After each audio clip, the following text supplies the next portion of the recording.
오늘은 밤 선데이 종려주일입니다. 우리 이 시간 종려나무 가지를 하나씩 나눠 드렸는데, 호산나 다윗의 자손이여 찬송하리로다. 우리 앞뒤 좌우를 한 번 더 우리 고백했으면 좋겠습니다. 이걸 들고 호산나 다윗의 자손이여 찬송하리로다.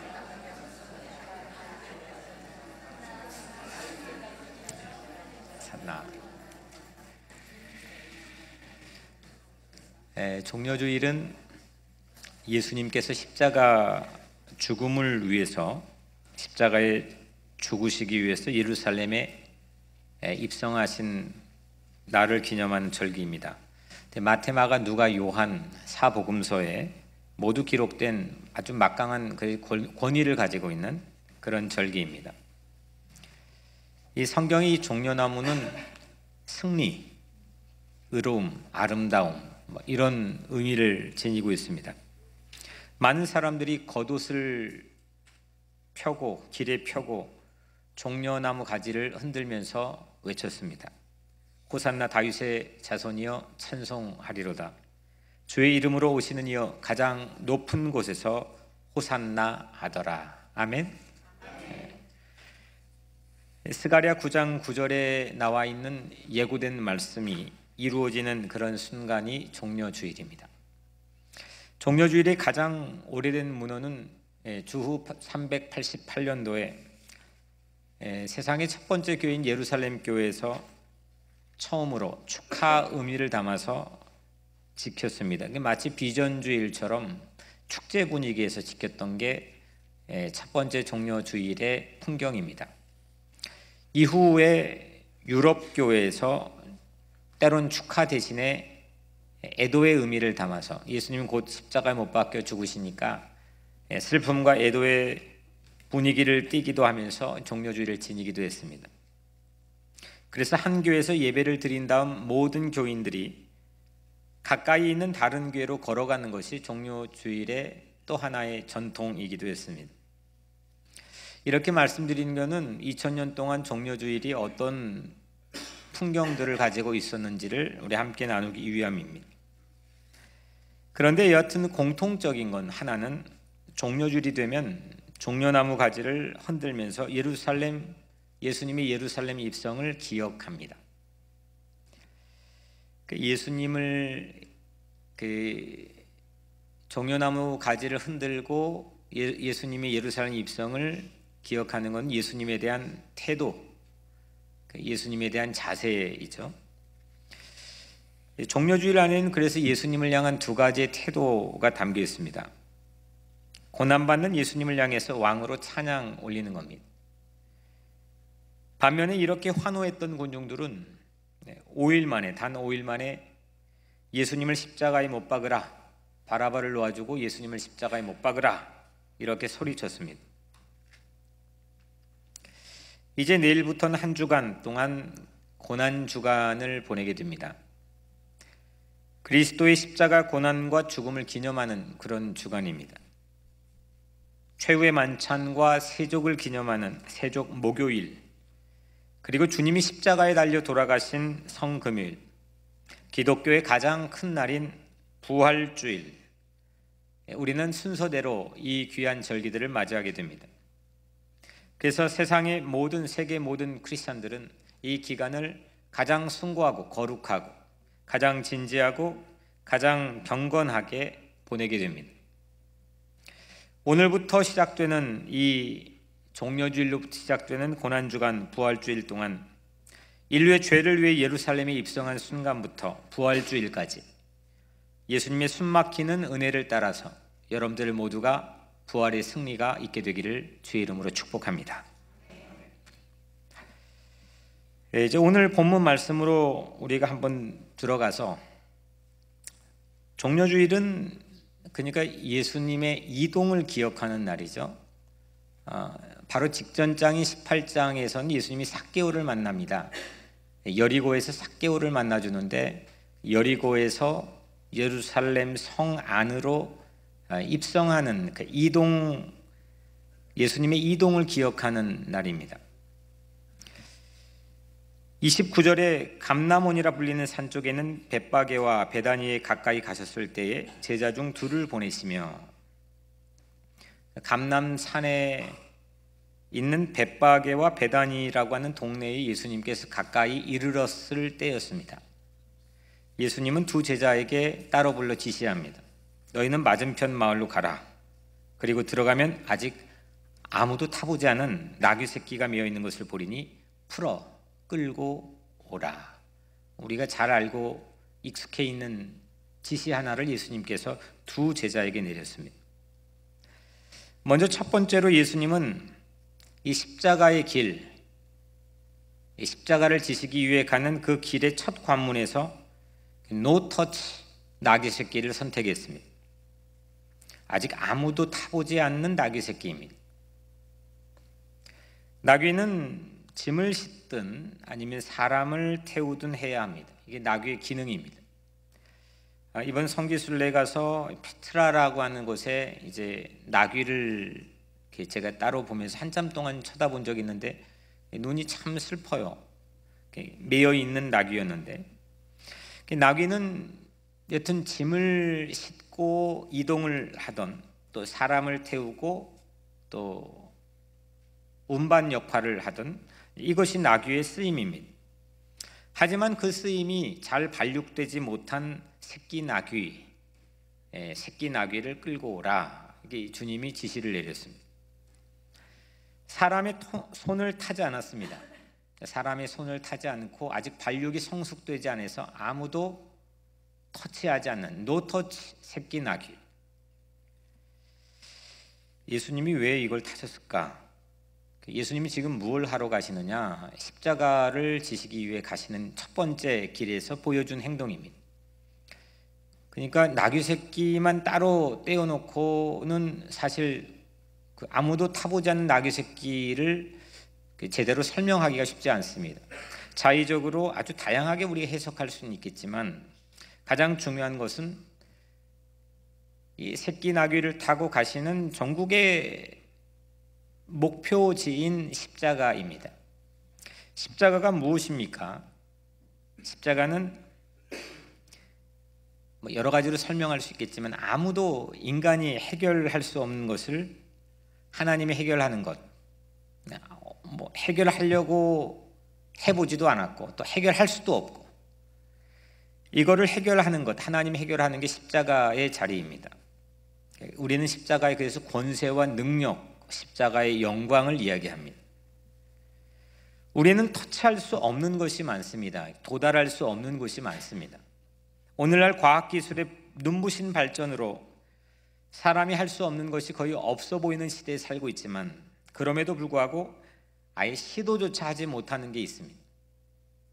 은하계를 넘어서도 이 거리가 어느 정도 광년인지를 잴 수 있는 그런 정말 상상이 불가능한 그런 시대에 살고 있지만, 아예 인류가 시도조차 못하는 것, 불가능한 것, 그것이 하나가 있습니다. 이게 뭐냐면 인류의 죄의 문제 해결입니다.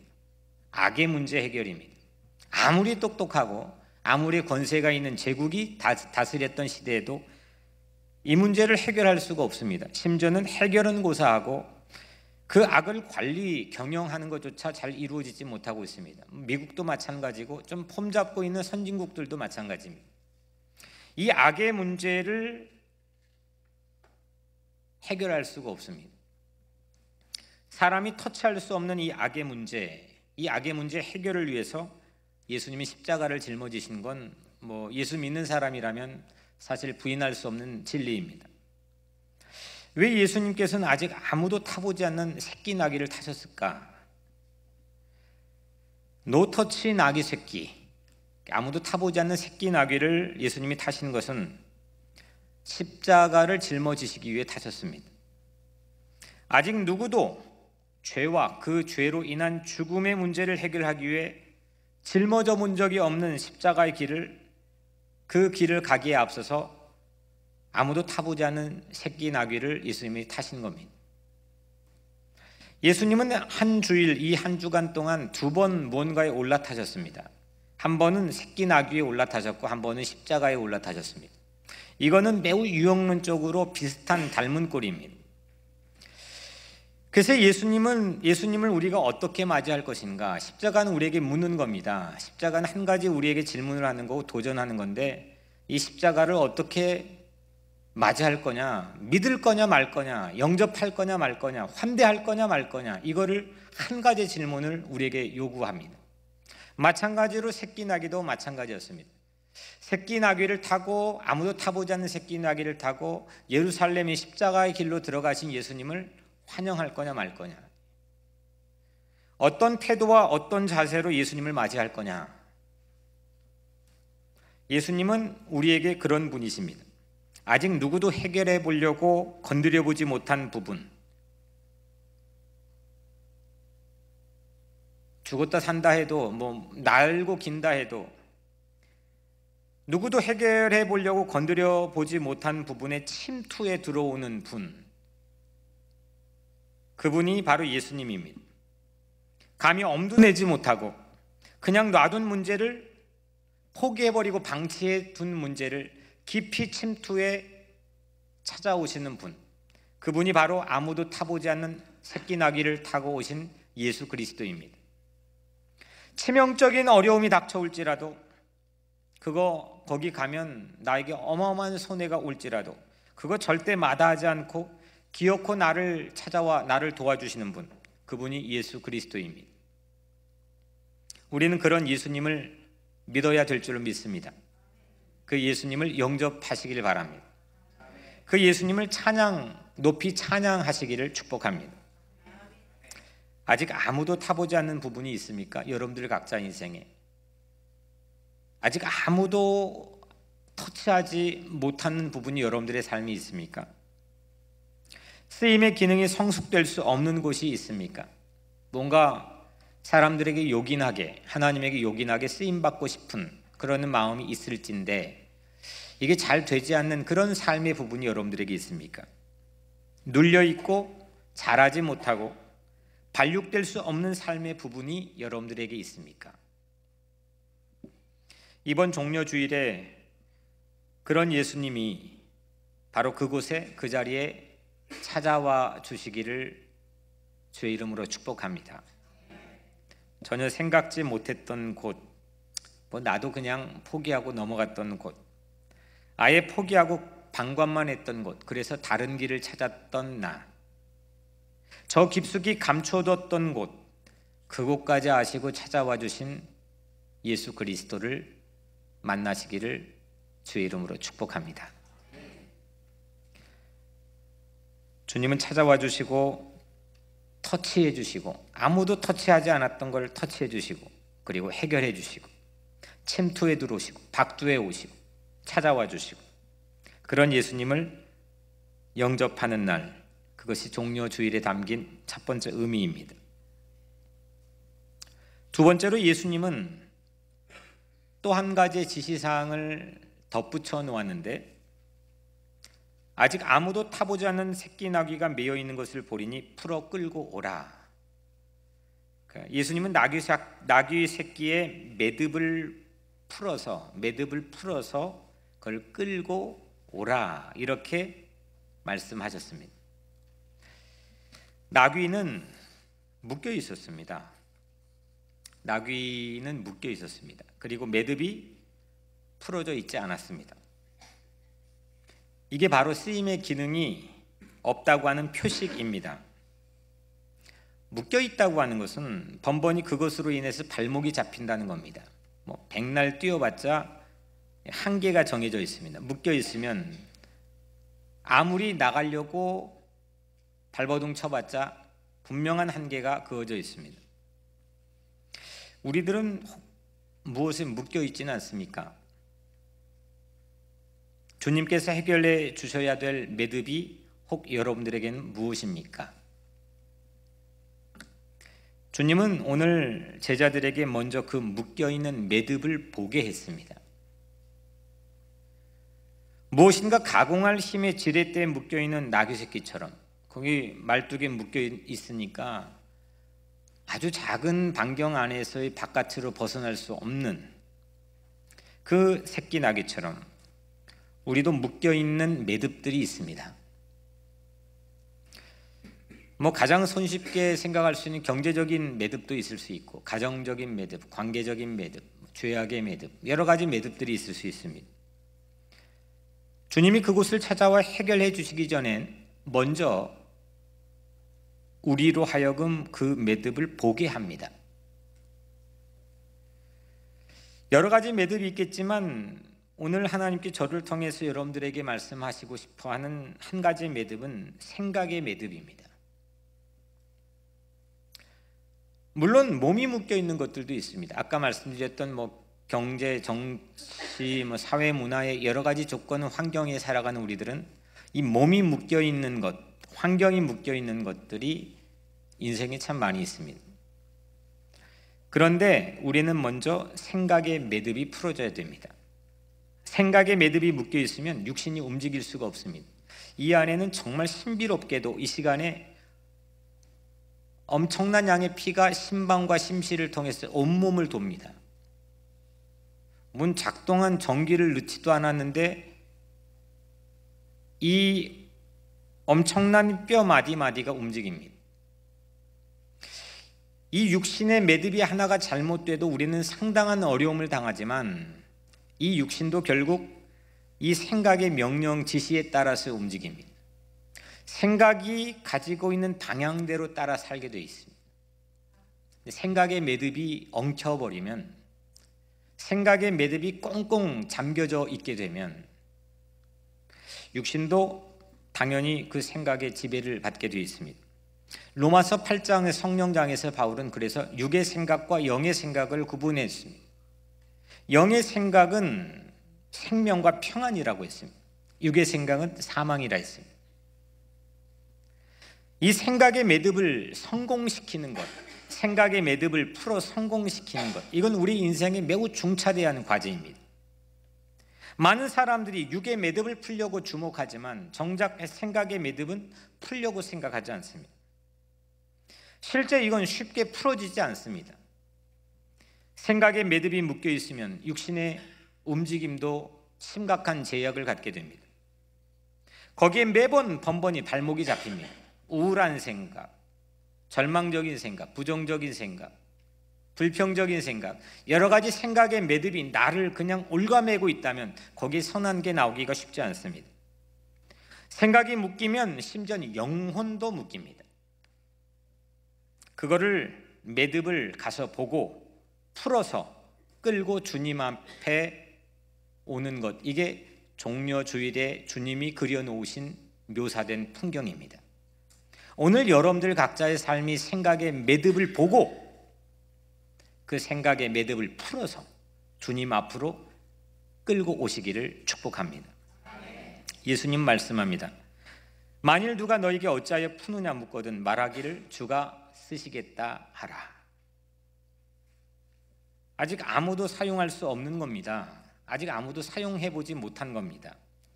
그거를 주님이 사용하겠다 하십니다. 여기에는 엄청난 체인지가 일어납니다. 인간의 불필요를 주님의 필요로 바꿔주시는 겁니다. 이게 바로 기독교의 신비입니다. 기독교는 하나님이 인간의 필요를 먼저 늘 주목하는 신앙을 가지고 있습니다. 우리의 니드, 우리의 필요를 신이 먼저 주목합니다. 그거를 우리는 은혜라고 부릅니다. 창조부터 그랬습니다. 인간이 필요한 모든 것을 완벽하게 에덴에 만들어 놨습니다. 인간이 필요한 것을 만들어 놓은 겁니다. 구원도 그렇습니다. 우리를 죄와 억압에서 해방시켰습니다. 죽음의 두려움에서 풀어줬습니다. 이거 전부 다 우리의 니드입니다. 우리의 절박하고 절절한 니드, 필요입니다. 창조나 구원이나 전부 다 신이 인간의 필요를 채워준 겁니다. 하나님은 우리 필요를 먼저 알고 보고 채워주시는 분인 줄로 믿습니다. 우리가 하나님의 필요를 반면에 채울 기회가 많이 있지 않습니다. 사실 이 문장 자체도 좀 어불성설이고 좀 맞지 않는 것 같습니다. 하나님의 필요가 있다면 그게 하나님일까? 하나님은 우리가 뭘 필요를 채워줘야 될까? 하나님 뭐가 부족할까? 그런 찬스가 많지 않습니다. 우리가 무엇을 많이 하는 것 같지만 하나님을 위해서도 뭐 여러 가지 많이 하는 것 같지만 깊게 들어가 보면 저나 여러분들이나 그것조차 결국 내 필요를 위해 하는 경우가 적지 않을 때가 있습니다. 심지어 예배를 드릴 때도 오늘 찬양은 하나님의 영광을 향해 때리는 건데 그것도 그냥 내 마음의 평안 이렇게 변질되어 버렸습니다. 하나님을 위해서, 하나님의 니들을 위해서 우리가 뭘 할 수 있는가? 하나님은 실제로 우리에게 뭘 요구했는가? 사실은 솔직히 펼쳐놓고 보면 우리가 하나님의 필요를 채울 기회는 매우 희박하고 희소합니다. 주님은 우리의 필요를 늘 보고 있습니다. 복음서를 통해 예수님은 병고침, 축기, 귀신을 축출하는 것, 허기, 갈증, 고독, 죄책, 이 수없는 빈곤한 우리의 필요, 이 필요를 상태를 보시고 채워주셨습니다. 그런데 종려주일의 남다른 은혜는 우리가 주님의 필요를 채울 기회를 얻게 된다는 겁니다.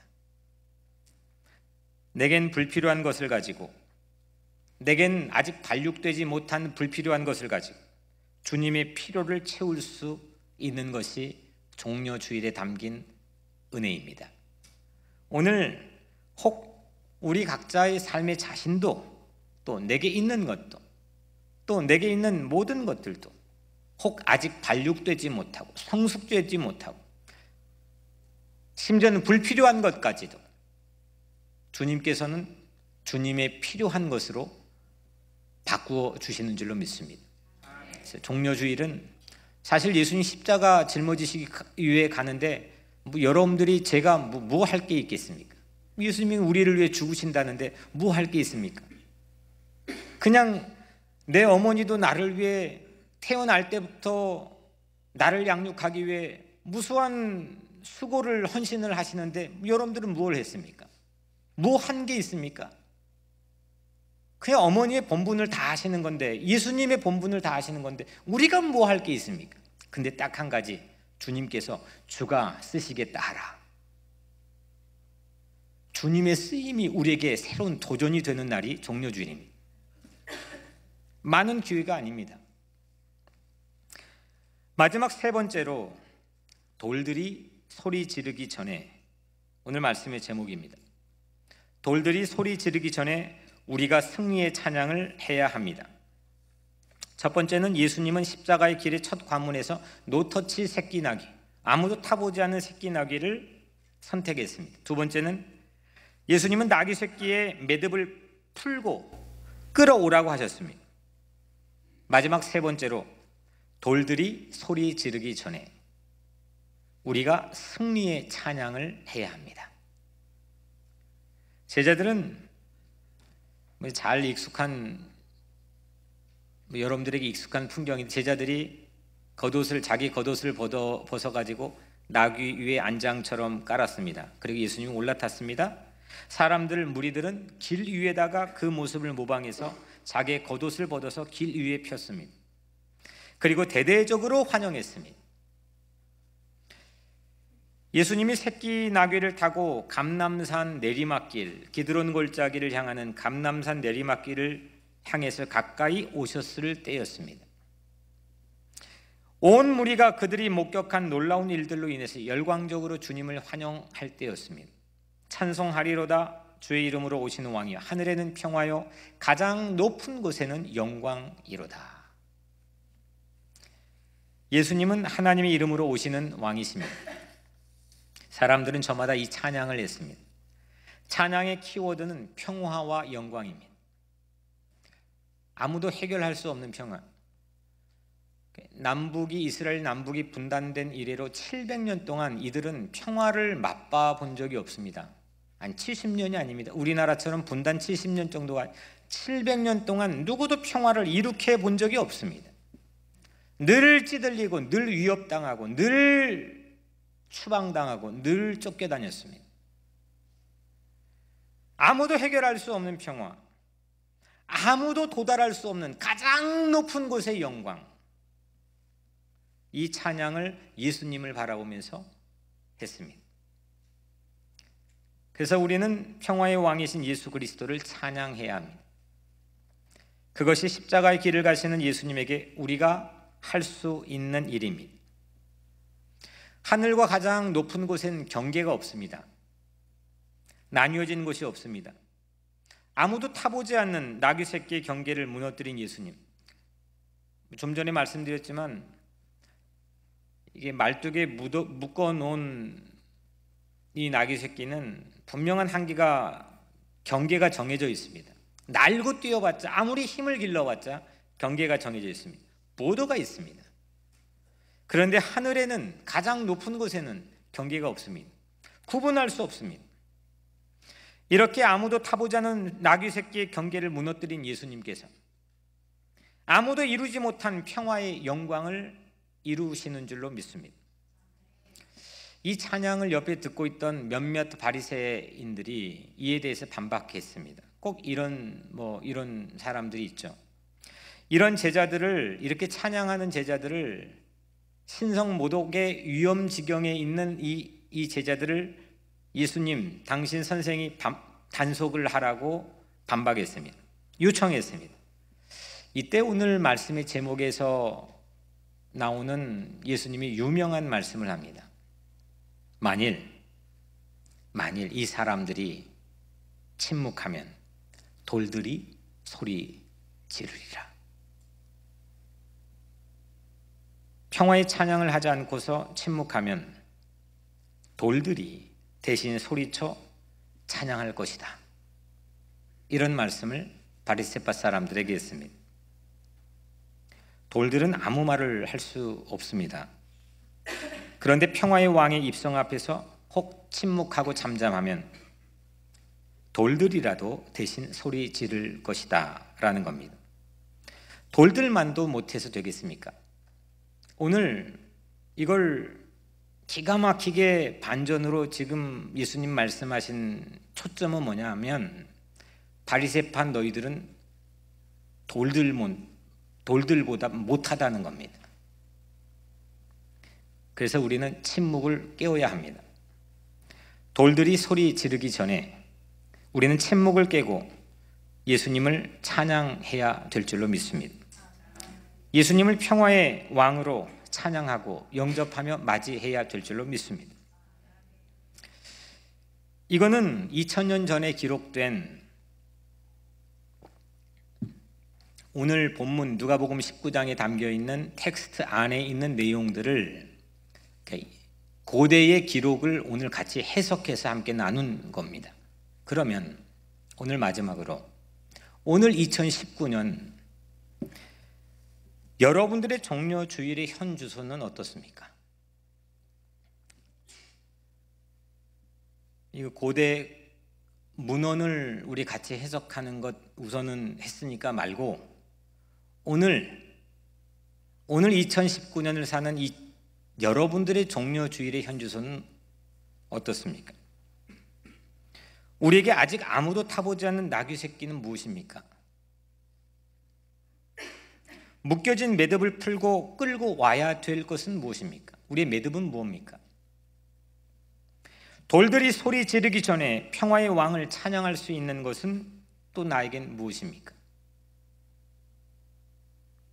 이 세 가지 중요한 질문들을 오늘 우리 삶에서 답할 수 있어야 됩니다.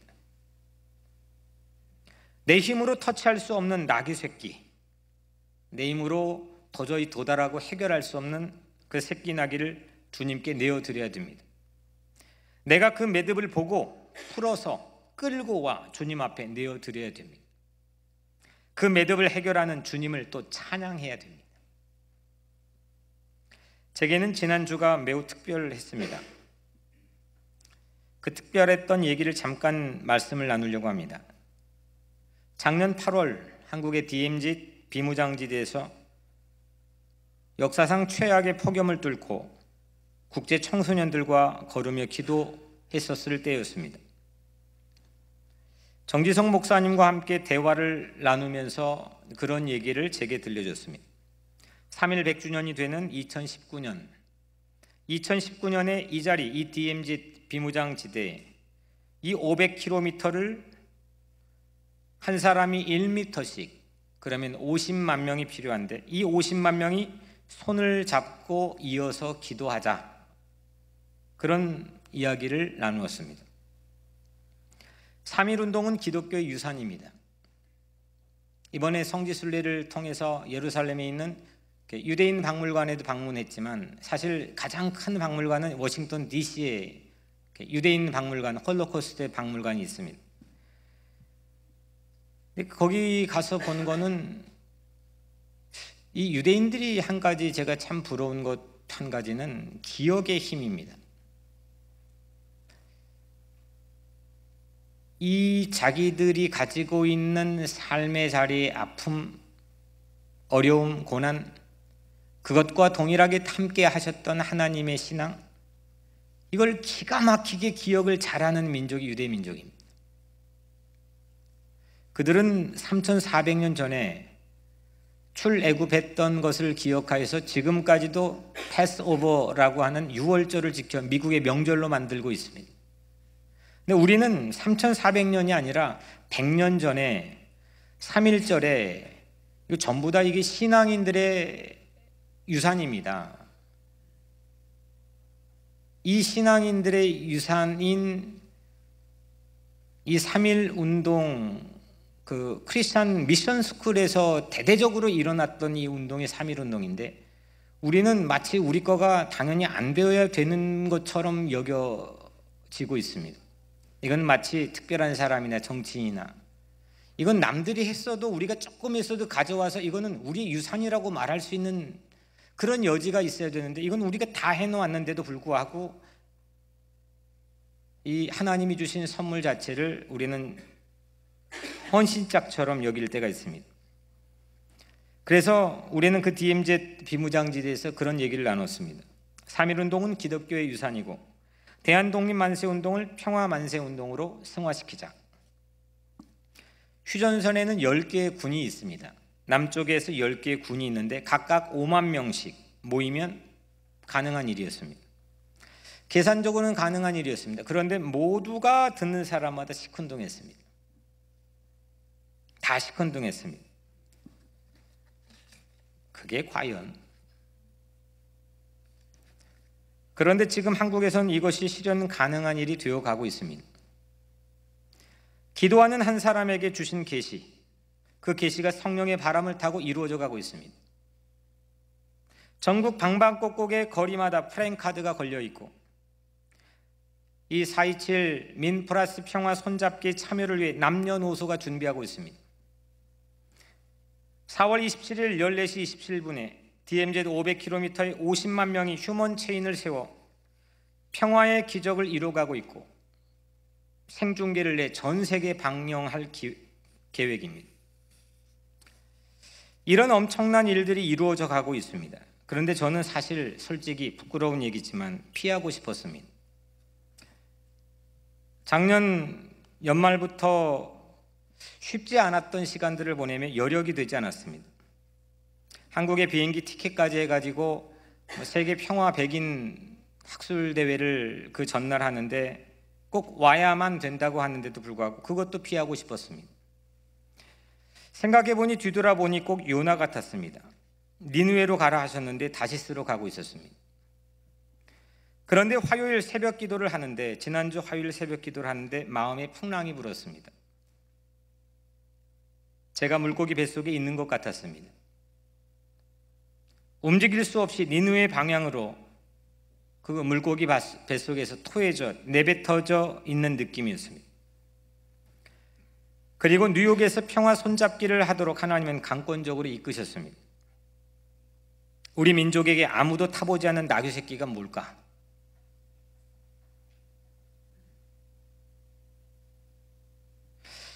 전 25년 전에 신학생 때 만약에 예수님이 대한민국 남한에 온다면 어디로 오실까? 만약에 예수님이 남한에 온다면 예수님이 오셨던 베들레헴 마구간은 어디고 그 구유는 어디인가? 이게 제게 있는 중요한 신학적 질문이었습니다. 그곳이 저는 DMZ라고 생각했습니다. 비무장지대라고 생각했습니다. 가장 낮은 곳, 가장 불안한 곳. 그 이후에는 괜찮게 살만했습니다. 교회는 점점 커져갔고 남한 사회는 살만해져 갔던 시기였습니다. 하지만 비무장지대 DMZ는 여전히 젊은이들이 총을 겨누고 불안과 두려움에 휩싸여 살던 그런 곳이었습니다. 아, 예수님이 만약에 온다면 거기로 오시겠다. 그리고 25년 동안 그 DMZ는 마음에 품고 기도했습니다. 그런데 지난 화요일 새로운 깨달음이 왔습니다. 우리 민족에게 종려주일이니까 아무도 타보지 않은 나귀 새끼는 뭘까? 아무도 타보지 않은 노터치했던 나귀 새끼는 뭘까? 비무장지대 DMZ 뿐이었습니다. 70년 넘게 누군가의 막강한 손에 메인 땅, 아무도 들어갈 수 없고 아무도 살 수 없는 땅, 세계의 마지막 남은 유일한 냉전의 잔재, 동족 상잔의 비극을 지난 분단 국가의 상징과 같은 세계의 마지막 남은 유일한 잔재, 수십만 개의 지뢰만이 묻혀있는 그 땅은 우리 민족에게는 아무도 타보지 않은 새끼 나귀입니다. 예수님이 십자가 지시기 전에 예수님이 입성하는 첫 관문, 우리 민족에게는 비무장지대 DMZ입니다. 분단의 매듭을 풀고 예수님께서 걸으시도록 해야 됩니다. 돌들이 소리 지르기 전에 50만 민이 평화 손잡기를 하는 것은 우리 민족의 호산나입니다. 이것이 바로 민 플러스 평화 손잡기입니다. 위대한 역사가 이루어져 가고 있습니다. 한반도에서 불신과 대립의 상징인 DMZ 500km를 한 사람이 1m씩 손을 잡고 50만 명이 동쪽 끝 강원도 고성에서 서쪽 끝 강화까지 인간띠를 한다고 가정해 보십시오. 지난 5년 동안 폭염을 뚫고 그 길을 연약한 우리 교회 청소년들이 걷고 기도의 씨앗을 뿌렸습니다. 하나도 빠지지 않고 그 평화 누리길을 걷고 기도했습니다. 이거 왜 하나? 비아냥거리고 불평하고 뭐 이런 사람들도 처음 시작할 때 없지 않아 있을 수도 있었겠지만 우리는 그 길을 걷고 믿음을 가지고 기도했습니다. 이것이 아무도 타보지 않는 새끼 나귀의 매듭을 풀고 예수님 앞에 끌고 오는 종려주일에 담긴 오늘날의 의미 아니겠습니까? 예수님이 나귀 새끼에 탔다면 잡아보지 않던 손을 잡는 것은, 우리가 이 잡아보지 않던 손을 잡는 것은 우리의 종려주일 실천이라고 생각합니다. 손을 잡아주는 것, 이거는 위로이고 공감이고 소통입니다. 십자가의 실천입니다. 왜냐하면 십자가에서 못으로 구멍이 나버린 예수님의 손으로 도마뿐만 아니라 제자들뿐만 아니라 우리의 손을 잡아준 것 그 자체가 우리에겐 구원이기 때문입니다. 저는 화요일날 그 새벽에 있는 저녁 한 사람과 만났습니다. 1차 모임을 했습니다. 둘이 만났습니다. 그리고 뉴욕에서 민 플러스 평화 손잡기는 하나님의 뜻이라고 제안했습니다. 링컨의 노예해방 100주년, 그 링컨의 노예해방 100주년을 기념했던 1963년 워싱턴 DC 광장에서 마틴 루터 킹 목사님은 새로운 100년을 여는 꿈을 토해냈습니다. 그가 그 꿈을 토해내고 그때 당시에 있던 많은 사람들의 그 꿈을 함께 노래했던 시간이 있었기 때문에 그 이듬해 새로운 이민법이 생겼고 오늘 우리가 그 덕에 이 자리에 이민 와서 살 수 있는 겁니다. 이제 우리에게 3일 100주년이 되었습니다. 링컨 대통령에서 마틴 루터 킹 목사까지 이 두 사람은 여러분들이 잘 아시다시피 아주 절실하고 독실한 크리스찬입니다. 이 100년은 기독교 신앙으로 미국 안에서 연결되었습니다. 이제 3.1과 한반도 평화의 100년도 기독교 신앙으로 연결합시다. 유엔 앞에 역사적인 함마슐드 광장, 유엔에 가장 존경받는 사무총장이 이름을 딴 함마슐드 광장, 바로 유엔 앞에 있는 함마슐드 광장에서 세계 평화를 사랑하는 사람들이 4월 27일 14시 27분에 모일 겁니다. 사람들이 안 오면 저라도 혼자 서서 기도해야 되겠다 요량으로 시작했던 일인데 벌써 많은 사람들이 모이기 시작했습니다. 동포사회에 많은 양심 있는 사람들이 함께 모여 이 일에 동참하기 시작했습니다. 그리고 주 대한민국 유엔 대표부와 주 북한 유엔 대표부의 0.2마일을 평화 손잡기로 연결하려고 합니다. 이건 아무도 해보지 않는 일입니다. 누구도 해보지 않는 일입니다. 한반도에서 DMZ 5,000km를 50만 명의 민이 가로로 횡으로 평화 손잡기를 한다면, 이때 우리는 남북의 유엔 대표부를 종으로 세로로 잇는다면 횡과 종으로 예수님의 세로 새끼나귀를 타고 걸어가신 길이, 평화의 길이 열리게 될 줄로 믿습니다. 기도하는 자에게 새 길은 열립니다. 맨 처음 그 DMZ를 걸을 때 북한에선 핵무기 실험을 하고 난리였습니다. 2019년 3.1 100주년이 되면 반드시 한반도의 평화의 새로운 전환기가 마련될 거라고 이 자리에서 설교를 통해 선포하고 시작했던 일입니다. 실제 그런 일들이 기적같이 열려졌습니다. 하지만 여러 가지 정황이 호사롭지만 않습니다. 하지만 저는 그 정치인들이 한다고 생각하지 않습니다. 단 털끝만큼도 생각하지 않습니다. 조금치도 생각하지 않습니다. 저는 살아계신 하나님이 역사한다고 믿습니다. 그 길은 주님이 입성하는 길이 될 것입니다. 민족의 부활은 평화입니다. 민족의 부활은 경제일 수도 있습니다. 하지만 저는 목격했습니다. 우리 민족은 동족상잔의 비극과 고리고개를 넘어서 세계 11대의 경제 대국이 되었지만 이전에 없던 불안과 두려움, 이전에 없던 우울과 좌절이 온 민족을 뒤덮고 있습니다. 경제는 민족의 부활이 아닙니다. 하지만 평화는 민족의 부활이 될 것입니다. 4월 27일 부활 후 첫째 주간, 부활의 역사를 우리 삶에서 고백하는 축제가 있기를 주의 이름으로 축복합니다. 하늘에는 평화, 가장 높은 곳에서는 영광을 찬양하는 살아있는 기독교 신앙의 진면목을 보여주기를 바랍니다. 다시스로 가던 제가 혼자라도 서보겠다는 요량으로 시작한 일에 동포사회가 움직이고 있습니다. 이 말씀을 듣고 있는 많은 하나님의 귀한 사람들, 하나님의 귀한 평화의 일꾼들이 이 일에 함께 동참하기를 바랍니다. 사랑하는 성도 여러분, 나귀를 탄 하나님 예수님은 감람산 내리막길에서 예루살렘 도시를 보고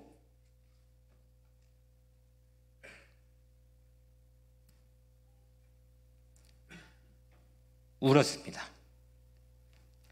나사로의 죽음 앞에서 우셨던 것을 제외하고 예수님이 유일한 우시는 장면입니다. 잠시 후면 회파되어 멸망당하고 아녀자가 유린당하며 아이들이 살육당하는 이 엄청난 광경을 예견한 오늘 우리 읽은 말씀의 뒷부분에 나와 있지만 그 도시를 보고 울었습니다.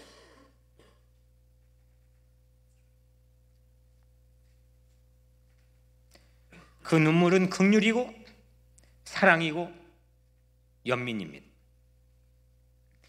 이제 우리 안에도 그 사랑의 눈물이 회복되기를 바랍니다. 우리는 그 주님의 눈물을 통해 구원받은 하나님의 자녀들입니다. 우리 민족에게 아무도 타보지 않는 나귀 새끼는 DMZ 분단의 악이 있는 자리, 그 묶인 매듭을 풀어 예수님께로 끌고 옵시다. 내 풀리지 않는 수많은 생각의 매듭도 풀어서 주님 앞에 내어드립시다. 이때 돌들이 소리 지르기 전에 우리는 평화와 영광의 찬양을 예수님께 내어드리게 될 것입니다. 기도하겠습니다.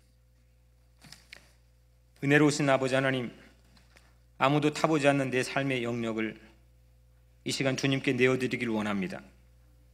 흑암과 어둠과 절망과 좌절, 시기와 증오, 모든 죄성으로 가득 차 있는 해결할 수 없는